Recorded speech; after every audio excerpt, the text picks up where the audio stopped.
Hello everyone, कैसे हैं आप सभी। आई होप अच्छे एंड स्वस्थ होंगे। आप सभी का स्वागत है आपके अपने यूट्यूब चैनल लर्न विद प्रीत चौधरी में। आज की जो हमारी क्लास है ये आपके जूनियर अकाउंटेंट की रहने वाली है। हम जूनियर अकाउंटेंट की बात करें, इसके साथ साथ ही आपके संगणक की बात करें, इन दोनों के लिए ही ये क्लास वेरी इंपॉर्टेंट रहेगी। किस हिसाब से रहेगी, आपको पता है कि आपके जूनियर अकाउंटेंट में जो आपका पेपर फर्स्ट है वो आपके कितने नंबर का आएगा। वो आपके अंक अगर हम माने तो 450 अंक का होगा। अंक आपके 450 होंगे और आपके 150% है उसमें आएंगे। अगर हम इसकी बात करें पेपर फर्स्ट की, तो इसमें आपके हिंदी आएगी, आपके इंग्लिश आएगी, आपके जो सामान्य विज्ञान है और सामान्य ज्ञान यानी राजस्थान का जीके और आपका जीएस जर्नल है साइंस आएगा। ठीक है, इसके साथ साथ ही आपके मैथ आएगी और आपके कंप्यूटर आएंगे। इन छह का इन छह का है आपके क्या आएगा, आपका सिलेबस रहने वाला है। और इनमें से आपके कितने हर एक के है वो आपके 75 क्वेश्चन आएंगे और टोटल आपके क्वेश्चन होंगे 450। कितने नंबर के, 150 नंबर के। हर एक आपका सब्जेक्ट है वो 25 नंबर का है और 75 क्वेश्चन का है। तो ये जो आपका पेपर फर्स्ट है इसके लिए अपनी आज से क्लास स्टार्ट हो चुकी है। आज की जो क्लास है फर्स्ट है, यानी आपका जो आज का टेस्ट है वो कौन सा है, फर्स्ट टेस्ट रहने वाला है।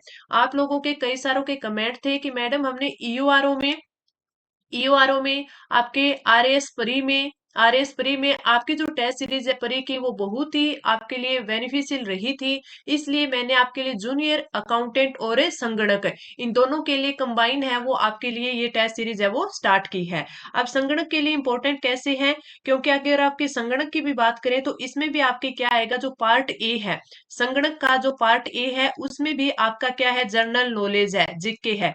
कितने नंबर का है आपके, 30 तो आपके क्वेश्चंस आएंगे और आपके कितने, 30 ही नंबर के आएंगे। तो ये भी आपके लिए काफी इंपॉर्टेंट रहेगा। इसमें भी अगर हम बात करें तो वही है, आपके राजस्थान की बात करें तो आपके राजस्थान की ज्योग्राफी आएगी, आपके राजस्थान के आर्ट एंड कल्चर आएगा, आपके राजस्थान की हिस्ट्री आएगी। तो ये भी इसमें इंक्लूड है। और साथ में इसमें कंप्यूटर भी है जो कि आपके पार्ट बी में होगा, तो वो कंप्यूटर है इसके साथ हमें कर लेंगे।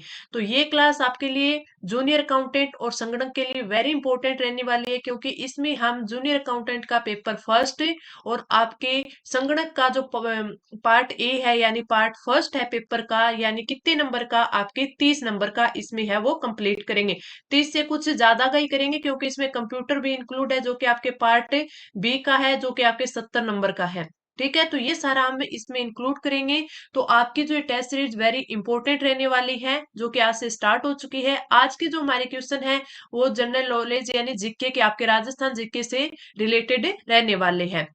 हमारा वही वे होगा पढ़ने का जिसमें हम एक क्वेश्चन करेंगे, उस क्वेश्चन के इर्द गिर्द जितने भी क्वेश्चन बन सकते हैं वो सारे के सारे हम उसमें सॉल्यूशन करेंगे, ताकि अगर एग्जाम में एक शिफ्ट में या एक बार ऐसा क्वेश्चन आ जाए तो उसके इर्द गिर्द जितने भी क्वेश्चन बन रहे हैं वो सारे के सारे हमारे कवर हो जाएं। तो ये क्लासेस है आपके लिए तभी इंपॉर्टेंट होगी जब आपने एक बार, एटलीस्ट एक बार तो है आपने रिवीजन अपने जो सिलेबस है उसको एक बार पूरा कवर कर लिया होगा और अब आप उसका रिवीजन कर रहे हैं। तो चलिए अब हमारी क्लास है वो स्टार्ट करेंगे। मैंने आपको पूरा डिटेल से बता दिया कि किस किस प्रकार कौन कौन से क्वेश्चन रहने वाले हैं और हम किस प्रकार है इनको कवर करेंगे। सबसे पहले अगर हम बात करें तो हमारा फर्स्ट क्वेश्चन है वो राजस्थान हिस्ट्री से दिया हुआ है, और राजस्थान हिस्ट्री के फर्स्ट क्वेश्चन में ही हमारा जो हमारी 1857 की क्रांति थी उससे रिलेटेड क्वेश्चन है। इस क्वेश्चन की बात करें तो हमें सबसे पहले दिया हुआ है, 1857 के सिपाही विद्रोह के दौरान राजस्थान के किस नवाब ने तात्या टोपे का साथ दिया था। टोंक के नवाब ने, जयपुर के नवाब ने, देवली के नवाब ने और भीलवाड़ा के नवाब ने। इसके राइट आंसर की बात करें तो हमारा ऑप्शन है सी होगा। देवली का जो नवाब थे उन्होंने और वहां की जनता ने, और वहां की जनता ने तांत्या टोपे का है वो साथ दिया था। 1857 का जो 1857 का जो सिपाही विद्रोही जो विद्रोह था उसका जो नायक थे तांत्या टोपे, उनका साथ दिया था देवली के नवाब और वहां की जनता ने। इससे आपका एक क्वेश्चन और बन सकता है। वो क्वेश्चन क्या बन सकता है, वो आपका बनेगा कि जो तांत्या टोपे थे इनका जो अंतिम युद्ध था वो कब हुआ और कहाँ हुआ। तो अगर आपसे अंतिम युद्ध की पूछ ले, अंतिम युद्ध की पूछ ले कि तांत्या टोपे का है वो अंतिम युद्ध है वो अंग्रेजों के साथ, किसके साथ है? अंग्रेजों के साथ है। कब वह कहाँ हुआ था? तो आपको याद रखना है कि ये दौसा में हुआ था। कहाँ हुआ था? दौसा में हुआ था। कब हुआ था? तो ये हुआ था 31 जनवरी, 31 जनवरी 1859 में, 1859 में। वेरी इंपॉर्टेंट है, इस पर मैं स्टार लगा लेती हूँ। जो भी मैं आपको यहाँ पे टेस्ट करवाऊं उसको आप एक जो ए फोर आपके जो पेज आते हैं वहां पर आप है छोटे छोटे शॉर्ट नोट्स के रूप में आप इनको पॉइंट बनाकर लिख लीजिए। तो इससे आपको रिवीजन भी होगा और लास्ट तक आपके पास कंटेंट है वो वेरी इंपॉर्टेंट बन जाएगा, जिसको आप 1 से 2 घंटों में है वो इनका रिवीजन कर पाओगे। याद रखना है, तांत्या टोपे का जो अंतिम युद्ध है वो अंग्रेजों के साथ दौसा में हुआ था, 31 जनवरी 1859 में हुआ था। जो तांत्या टोपे थे उन्होंने राजस्थान में सक्रियता दिखाई थी। और अगर आपसे पूछ ले कि जो कोटा रेजिमेंट के सैनिक थे उन्होंने मीर आलम खां के नेतृत्व में, ये भी आपसे पूछा जा सकता है ना कि जो कोटा रेजिमेंट थी, कोटा रेजिमेंट, कोटा रेजिमेंट उनके जो सैनिक थे उन्होंने किसके नेतृत्व में, उन्होंने किसके नेतृत्व में है वो विद्रोह किया था? तो ये भी वेरी इंपॉर्टेंट बन जाता है। तो आप याद रखना मीर आलम खां, मीर आलम खां। तो ये दोनों चीजें आपको अच्छे से याद रखनी है। इस क्वेश्चन का राइट आंसर तो आपका पार्ट ऑप्शन है सी हो जाएगा। आगे बढ़े, हमारा अगला क्वेश्चन है, उदयपुर राज्य के किस ठिकाने में जागीरदार के अत्याचार के विरुद्ध आंदोलन शुरू हुआ था? आंदोलन है वो शुरू हुआ था। तो इसकी बात करें, ये आपको क्वेश्चन थोड़ा सा पूरा नहीं दिख रहा होगा, मैं थोड़ा ऊपर कर देती हूँ। ये देखिए,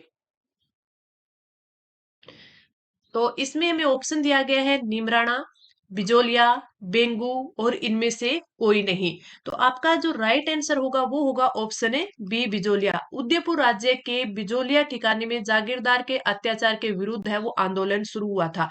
अब बिजोलिया आंदोलन के बारे में आपको बताने में वो है कि आपको सब कुछ ही याद होगा, लेकिन फिर भी मैं आपको बता देती हूँ कि उदयपुर के जो बिजोलिया ठिकाना है वहां पे 1897 में, कब? 1897 में जागीरदार के विरुद्ध किसने, किसानों ने आंदोलन किया था। किसानों ने आंदोलन किया था। और ये आंदोलन प्रारंभ हुआ था, ये कितने, 44 वर्षों तक चला था। कब तक? 44 वर्षों तक चले। ये एक अहिंसक आंदोलन था, अहिंसक किसान आंदोलन था, अहिंसक किसान आंदोलन था। इसकी जो समाप्ति है वो 1941 में हुई थी। तो 1897 से 1941 तक इतने कितने हो गए थे, 44 वर्ष हो गए थे। और उस टाइम है वो 1941 में किसानों की सभी मांगों को मान लिया गया था, तो ये आंदोलन है वो खत्म हो गया था। आपसे पूछा जा सकता है बिजोलिया ठिकाने से ये किसका था? तो ये फिर उदयपुर राज्य का ठिकाना था। 1897 में किसानों ने ये आंदोलन किया था, अहिंसक किसान आंदोलन था, 44 वर्षों तक चला था। कम खत्म कब हुआ था? 1941 में हुआ था। ये 3 चरणों में है वो हुआ था। आगे बढ़ते हैं अगले क्वेश्चन की तरफ। हमारा अगला क्वेश्चन है, बिजोलिया किसान आंदोलन का नेतृत्व है वो 1915 में किसने किया था? मैंने अभी आपको बताया था कि जो किसान आंदोलन है ये 1897 में चला था, 1941 में खत्म हुआ, 44 वर्षों तक चला। ठीक है। अब ये पूछा है कि 1915 में इसका नेतृत्व किसने किया था? मैंने आपको बताया कि ये जो किसान आंदोलन है ये 3 चरणों में हुआ था, 3 चरणों में हुआ था। तो इसमें अगर हम बात करें तो जो इसका दूसरा चरण है, दूसरा चरण है वो कितने तक रहा था? 1916 से 1923 तक रहा था, 1916 से 1923 तक रहा था। इस आंदोलन का इस टाइम जो नेतृत्व है वो किसने किया था? विजय सिंह पथिक ने किया था। किसने किया था? विजय सिंह पथिक ने, विजय सिंह पथिक ने किया था। और इसके बारे में देखें तो जो विजय सिंह पथिक थे उन्होंने, इनसे एक क्वेश्चन और भी आ जाता है कि उन्होंने 1919 में, इन्होंने 1919 में वृद्धा महाराष्ट्र में, वृद्धा महाराष्ट्र में है वो किस एक, आपके जो समाचार पत्र है राजस्थान केसरी, राजस्थान केसरी, राजस्थान केसरी नामक समाचार पत्र था, उसकी इन्होंने क्या की थी, उसको उस पत्र को निकाला था। तो आपसे पूछा जा सकता है विजय सिंह पथिक ने 1919 में वृद्धा महाराष्ट्र में राजस्थान केसरी नामक पत्र को निकाला था। एक इन्होंने संस्था या फिर संघ मान ले उसकी भी स्थापना की थी, वो पूछ ले तो वो था आपका राजस्थान सेवक संघ, राजस्थान है सेवक संघ। तो इनसे ये 3 क्वेश्चन बन सकते हैं। तो आपसे पूछा है 1915 में किसने संभाला था, तो विजय सिंह पथिक ने। राइट आंसर ऑप्शन डी हो जाएगा। जो आपका किसान आंदोलन था वो 1897 से 1915 तक, लगभग शुरू में 1915 तक, इसको 1914-15 मान लिया जाता है। फिर उसके बाद अगर हम देखें तो 1915-16 से लेकर 15-16 से लेकर 1923 तक, 1923 तक है इसको। इसका दूसरा चरण, ये पहला चरण, ये दूसरा चरण, और फिर तीसरा चरण है वो आपका था 1923 से 1941 तक। तो ये इसके 3 चरण थे। तो आपसे अगर ये पूछा जाए तो आप थोड़ा ध्यान रखना। आप विजय सिंह पथिक के बारे में ध्यान रखना कि 1919 में वृद्धा महाराष्ट्र में राजस्थान केसरी समाचार पत्र स्टार्ट किया, और राजस्थान सेवक संघ है उसकी भी स्थापना इन्होंने की थी। आगे बढ़ते हैं। हमारा अगला क्वेश्चन, अगला क्वेश्चन आता है आपका, राजस्थान का वह लोक देवता जिसने महमूद गजनवी से युद्ध किया था। गोगा जी, बाबू जी, संत पिपाजी और जसनाथ जी।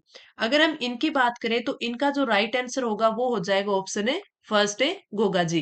राजस्थान के लोक देवता है गोगा जी। अगर इनकी बात करें तो इनका जो बड़ा जो मंदिर है वो कहाँ पे है, हनुमानगढ़ के नोहर में। हनुमानगढ़ के नोहर में गोगामेडी गांव में है। गोगामेडी गांव में है। इनकी एक तो धुर धुरमेड़ी बोलते हैं इसको, धुरमेड़ी, और एक इनकी होती है शीर्ष मेढ़ी। शीर्ष मेढ़ी, शीर्ष मेढ़ी है जहाँ पे इनका शीर्ष है वो कहाँ पे है, चूरू में ददरेवा में पड़ती है।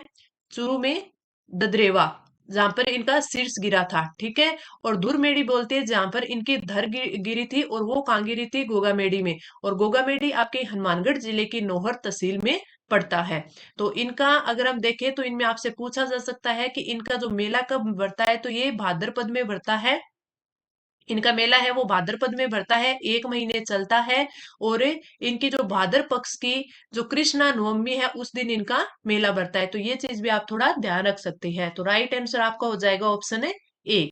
आगे बढ़े, हमारा अगला क्वेश्चन है, 1818 सॉरी 18 अप्रैल 1948 को किस रियासत के विलय के बाद राजस्थान संघ को संयुक्त राजस्थान संघ नाम में दिया गया था। उदयपुर रियासत के मिलने के बाद, जोधपुर, बीकानेर और जयपुर। अगर हम बात करें 18 अप्रैल 1948 की, तो 18 अप्रैल 1948 को उदयपुर का विलय हुआ था। किसका हुआ था, उदयपुर का। तो राइट आंसर हो जाएगा ऑप्शन है ए। उदयपुर का विलय हुआ तब ये बना था राजस्थान संघ। क्या बना, राजस्थान संघ बना। जिसके बाद अगर हम बात करें तो राजस्थान संघ को संयुक्त राजस्थान संघ है वो बोला गया था। संयुक्त राजस्थान संघ को संयुक्त राजस्थान संघ बोला गया। तो 18 अप्रैल 1948 को उदयपुर रियासत है वो जो ये राजस्थान संघ था इसमें मिली, तो इसका नाम पड़ गया संयुक्त राजस्थान संघ। इसकी बात करें तो जो आपके 30 मार्च 1949, इसको जो संयुक्त राजस्थान संघ था वो वृत्त राजस्थान संघ में मिल गया था। तो अब आपको ये याद रखना है कि 18 अप्रैल 1948 को बना संयुक्त राजस्थान संघ, 30 मार्च 1949 को बना, ये कौन सा बना था, ये बना था आपका संयुक्त संयुक्त वृत्तर बोल दे, या फिर आप सीधा ही वृत्तर भी बोल सकते हैं। वृत्तर राजस्थान संघ, राजस्थान संघ। फिर अगला अगर हम देखें तो जो 15 मई 1949 को जो हमारा वृत्तर राजस्थान संघ था इसमें मिलाया गया किसको, इसमें मिलाया गया मत्स्य संघ को। मत्स्य संघ को, और मत्स्य संघ को मिलाने के बाद जो वृत्तर राजस्थान संघ था उसमें मिलाया गया, और फिर हमारा क्या बना, संयुक्त वृत्तर राजस्थान। इसमें संयुक्त नाम और जोड़ा गया, संयुक्त वृत्तर राजस्थान संघ, राजस्थान संघ, संघ। तो ये कब बना था, ये बना आपका 15 मई 1949 को। वृत्त राजस्थान संघ कब बना, 30 मार्च 1949 को। और फिर जो आपका जो ये संयुक्त वृत्त राजस्थान संघ था ये 26 जनवरी 1950 में 1950 में है ये भारतीय संघ का हिस्सा बन गया। तो आपसे 18 अप्रैल 1948 का पूछे तो इसमें राजस्थान संघ में क्या मिला? उदयपुर मिला, जो कि संयुक्त राजस्थान संघ बन गया। फिर 30 मार्च 1949 को ये वृत्त राजस्थान संघ बना। वृत्त राजस्थान संघ में जब मत्स्य संघ मिलाया गया, कब मिलाया गया? 15 मई 1949 को, तब ये संयुक्त वृत्त राजस्थान संघ बन गया। तो आपका ये क्वेश्चन होगा, इसका राइट आंसर है ऑप्शन ए हो जाएगा। आगे बढ़े अपना अगला क्वेश्चन। महाराणा प्रताप सिंह का प्रधान है वो निम्न में से कौन थे? भामाशाह, निरथर पंचोली, शाह आसा और रायमल। अगर इनकी बात करें तो इनका राइट आंसर होगा ऑप्शन ए। भामाशाह है वो महाराणा प्रताप सिंह का प्रधान रहे थे, तो राइट आंसर ऑप्शन ए। आगे बढ़े। अखिल भारतीय देशी राज्य प्रजा परिषद का अधिवेशन है वो कहाँ हुआ था? जोधपुर, उदयपुर, जयपुर और जैसलमेर। तो इसका जो राइट आंसर होगा वो होगा आपका ऑप्शन है ए। अखिल भारतीय देशी राज्य प्रजा परिषद का अधिवेशन है वो कहाँ हुआ था? जोधपुर में हुआ था, तो राइट आंसर ऑप्शन ए। आपको जो ये क्लास दी जा रही है, इस क्लास की जो पीडीएफ है वो आपको हमारे टेलीग्राम चैनल लर्न विद प्रीत चौधरी पर आपको प्रोवाइड करवा दी जाएगी, जो कि इसी जो ये क्लास है इसके नीचे टेलीग्राम चैनल का लिंक दिया हुआ है। आगे बढ़े, हमारा अगला क्वेश्चन है, किशनगढ़ चित्रकला शैली का स्वर्ण काल किस शासक के शासनकाल को माना जाता है? अगर मैं बात करूं तो ये जो आपका टेस्ट हो रहा है, इसमें आपके राजस्थान हिस्ट्री भी है, राजस्थान जियोग्राफी भी है और राजस्थान का आर्ट एंड कल्चर भी है। और इसमें सब कुछ है। आपके जो हिस्ट्री है इसमें आपके जो आपकी आधुनिक हिस्ट्री है, यानी जो आपसे ज्यादा क्वेश्चन पूछे जाते हैं, जैसे एकीकरण हो गया, आपके प्रजामंडल हो गए, आपके 1857 की क्रांति हो गई, तो इनसे भी क्वेश्चन आते हैं ना, तो ये भी आपके लिए वेरी इंपॉर्टेंट है। तो आपके लिए जो राजस्थान जीके होगा उसमें सारा मैं मिक्स बताऊंगी आपको। आपका सॉल्यूशन है वो करवाऊंगी हिस्ट्री का, ज्योग्राफी का और आर्ट एंड कल्चर का। इस क्वेश्चन की बात करें तो किशनगढ़ चित्रकला शैली का स्वर्ण काल किस शासक के शासनकाल में रहा था? तो वो आपके रहा था अमर सिंह, तो राइट आंसर ऑप्शन है बी। राइट आंसर क्या हो जाएगा? ऑप्शन है बी। अब आपसे पूछा जा सकता है, क्या पूछा जा सकता है कि जो किशनगढ़ चित्रकला शैली है इसका विकास कब हुआ था? अगर आपसे विकास का पूछ ले, विकास कि किशनगढ़ चित्रकला शैली का विकास है, तो वो आप बताओगे वो हुआ था राज सिंह के समय। वो हुआ था राज सिंह के समय। उसके बाद से आपसे पूछा जा सकता है, जो राज सिंह थे उन्होंने निहालचंद को चित्र जो शाला थी उसका प्रबंधक बनाया था, तो ये भी वेरी इंपॉर्टेंट क्वेश्चन है कि जो निहालचंद है, निहालचंद निहालचंद को चित्रशाला का प्रबंधक प्रबंधक है वो किसने बनाया था? तो वो आपको याद रखना है, किसने? राज सिंह ने बनाया था। जो राजा सावंत सिंह के शासनकाल में किशनगढ़ शैली की दृष्टि से स्वर्ण युग माना जाता है, किसके शासनकाल में माना जाता है? ये माना जाता है आपके सावंत सिंह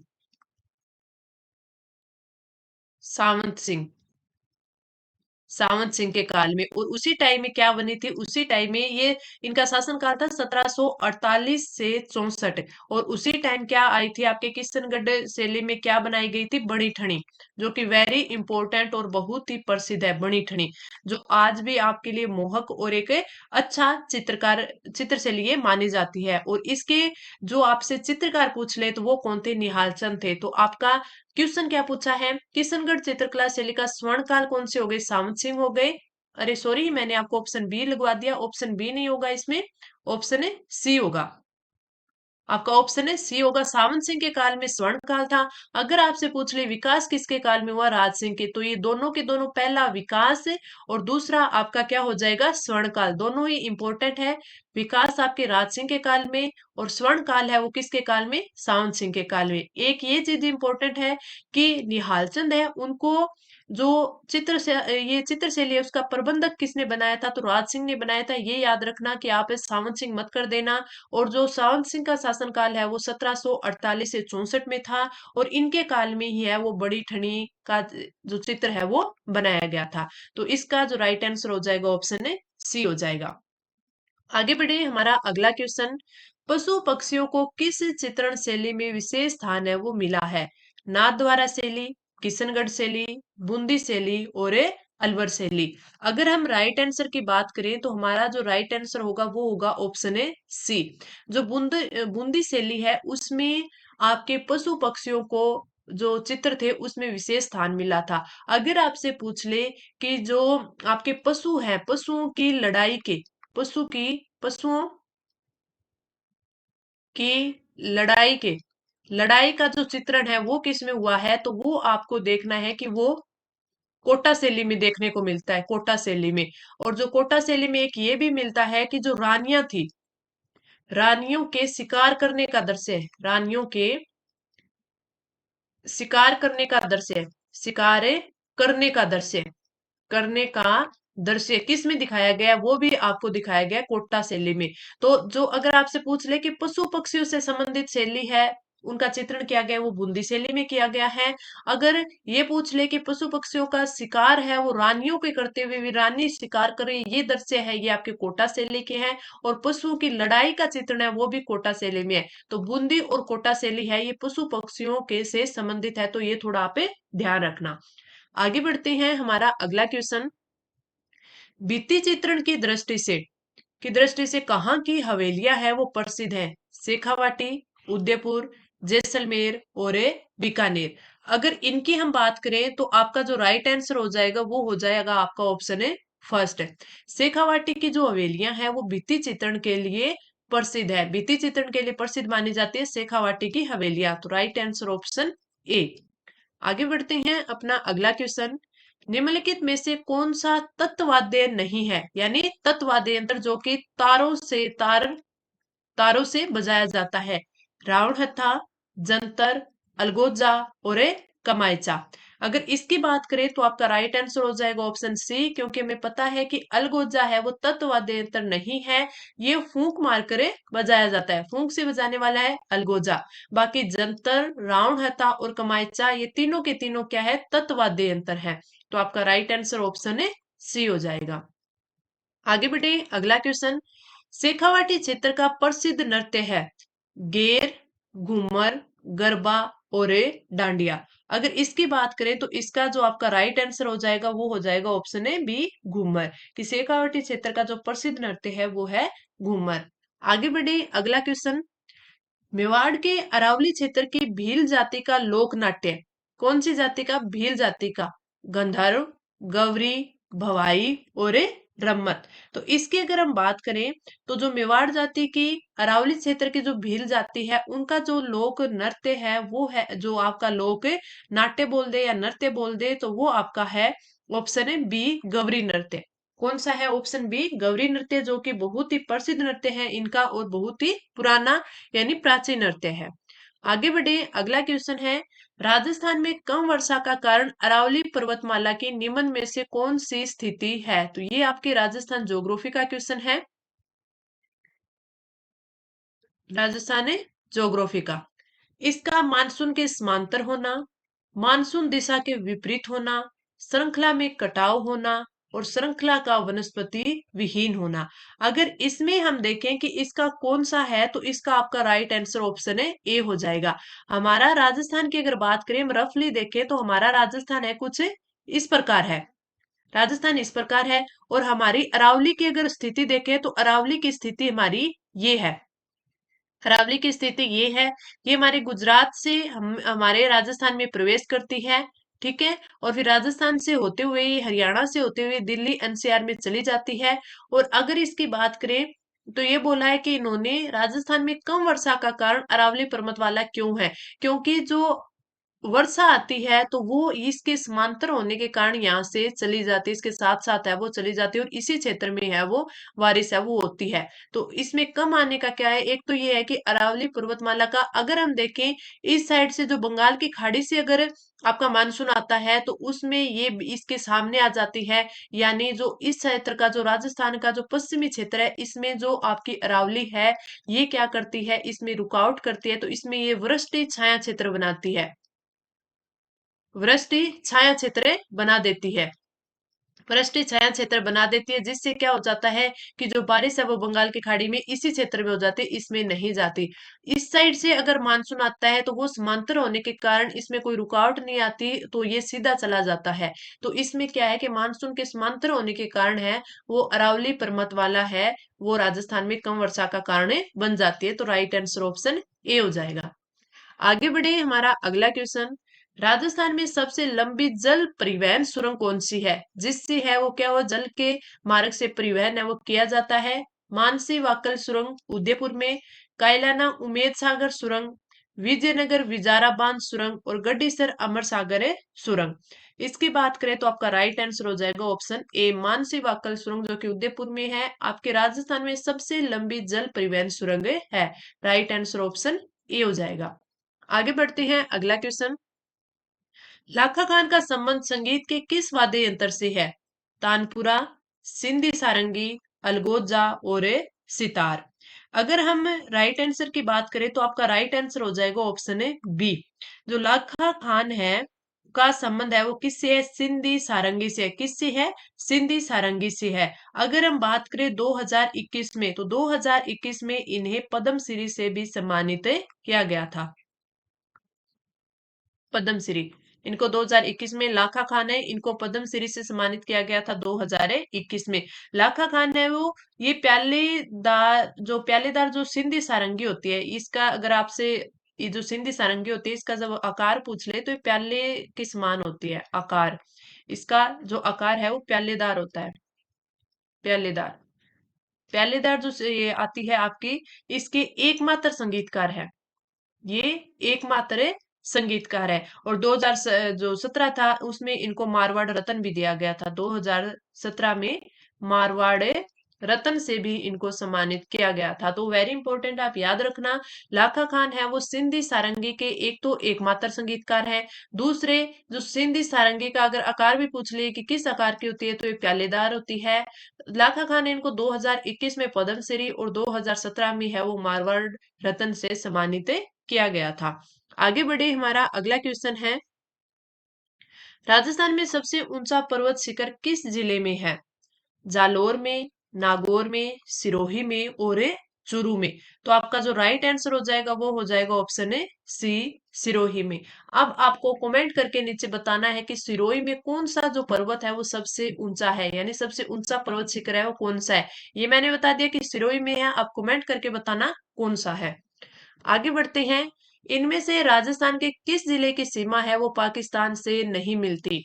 बाड़मेर, बीकानेर, गंगानगर और हनुमानगढ़। अगर हम बात करें हमारे राजस्थान की, मैंने बताया था कि आप जब भी राजस्थान ज्योग्राफी पढ़ो तो इसमें आपको राजस्थान का ये रफली डायग्राम या चित्र मैप मान ले आपको बनाना आना चाहिए। अगर आपको ऐसा भी नहीं आता है तो आप कोई दिक्कत नहीं, आप सिर्फ इतना है ये रखा करो, फिर आपको याद रह जाएगा कि हाँ इस साइड है वो कौन कौन से जिले आते हैं, इस साइड है वो कौन कौन से जिले आते हैं। अगर हम बात करें बाड़मेर की, बाड़मेर की सीमा पाकिस्तान से मिलती है। बाड़मेर के बाद जैसलमेर की भी मिलती है, आपके बीकानेर की भी मिलती है, आपके गंगानगर की मिलती है, हनुमानगढ़ यहाँ पर आ जाता है। तो हनुमानगढ़ की सीमा है वो आपके हरियाणा और पंजाब से मिलती है। तो आपका जो राइट आंसर हो जाएगा ऑप्शन डी हो जाएगा कि हनुमानगढ़ की नहीं मिलती। अब आपको एक चीज और याद रखनी है कि यहाँ पे जो आपका अनूपगढ़ नया जिला आगे है उसकी भी सीमा है, किससे मिलती है?